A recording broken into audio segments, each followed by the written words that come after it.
So I get to announce with joy that I'm transitioning.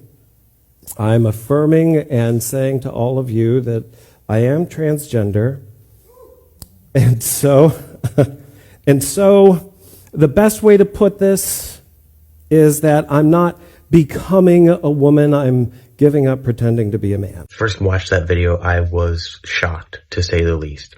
The fact that there are churches in this country, in the world even, that will have people who are supposed leaders come up and say things like that is crazy. I don't know how we got here, but we need to turn around. We have to repent. That is insane. And the fact that has been allowed is just bewildering to me. This is not in accordance with the gospel at all.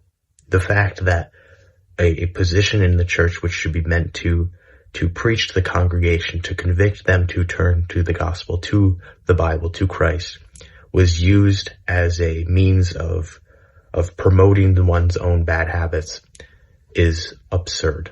And the fact that not only is that happening in this video, but in many places throughout the country is very sad, and it is indicative of a larger problem that we have become lazy as a church.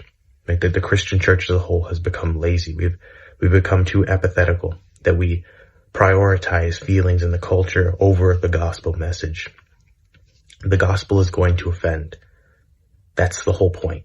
And to try to remove that aspect because we don't want to step on toes undermines everything that Christ preached. And to divide him down to just a message of love is absurd and is very it's irritating to me, and it's sad because that gospel, the gospel of glorified activism, is not going to save anyone. And that's ultimately what it is. It's just activism, and that's bad. And look, I'm not saying we should be overly judgmental and throwing stones at these people, but people like that have to be called out, because that gentleman is in a position of authority, of church authority.